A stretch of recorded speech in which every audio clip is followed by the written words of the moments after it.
Agent Romanoff. You miss me? Oh yeah, Charles, we got ourselves an X-Men fan. Captain. Your Highness. Captain, big fan, Spider-Man. Hey everyone. Mark my words.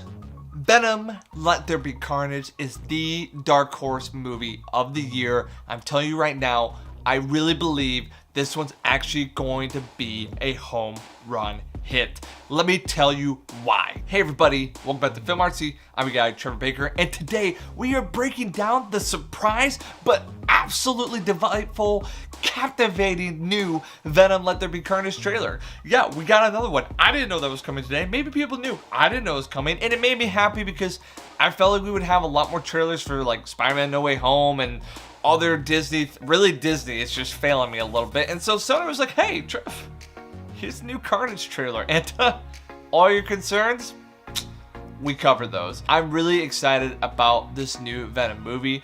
And the reasons I'm excited about this is because they actually look like they watched their first film, realized where some of the things fell short, and have corrected those things, which makes me really optimistic for what they're doing next. Let me explain.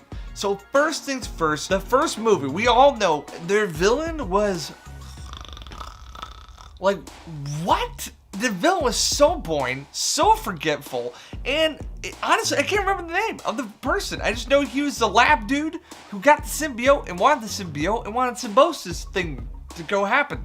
Boring. Snorville. Well, Woody Harrelson takes care of that problem. When you're going to add a character like Carnage, who is iconic in the MCU, he's one of the greatest Spider-Man villains, one of the greatest Marvel characters of all time. You need a top A actor for that, and Woody Harrelson does just that. I was a little concerned when they teased Woody Harrelson at the end of the last Venom movie because he looked a little silly to me, and the movie didn't hit everything on the right tones, but these last two trailers have erase my concern, and I am absolutely confident that Woody Harrelson is going to deliver a memorable performance. He clearly understands the serial killer vibe that needs to be coupled with Carnage, and I feel it. Like when I'm watching his scenes, I'm like, this guy is messed up. He bites Eddie Brock on the hand, he tastes his blood, he can tell the difference because he has a symbiote, and then he's Carnage and he's saying, I'm not crazy, but I am vengeful, and everything he says in this trailer and in the other trailer is captivating, interesting, and makes me want to see this villain on the big screen. This is a huge deviation from the first movie because you don't remember the villain. No one talks about him. No one says, man, Venom 1, oh, great villain. So Woody Harrelson's a great pick, and I'm really looking forward to seeing that finally. The second thing that they fixed that's really going to elevate this movie is they realized that the thing that made the first Venom movie right, besides getting Venom right, which I guess was one of the few things they got. So besides getting Venom right and actually Tom Hardy being a good actor, the dynamic between Eddie Brock and Venom was fantastic, and they barely scratched the surface in the first movie. So when we knew we were getting a Venom movie, I didn't necessarily know we were going to get a humorous movie, and I didn't know I even wanted that when it came to Venom. Now, let's be honest, we were all disappointed with Spider-Man 3. That Venom, it sucked. It was not good. But this Venom movie with, well, loosely an okay story, it's really the humor between Venom and Eddie Brock that kept me interested, kept me engaged. Actually, I remember my wife sitting down next to me as I was watching Venom again, and she was interested mainly because the humor was pretty humorous and the dynamic between Venom and Eddie Brock was entertaining.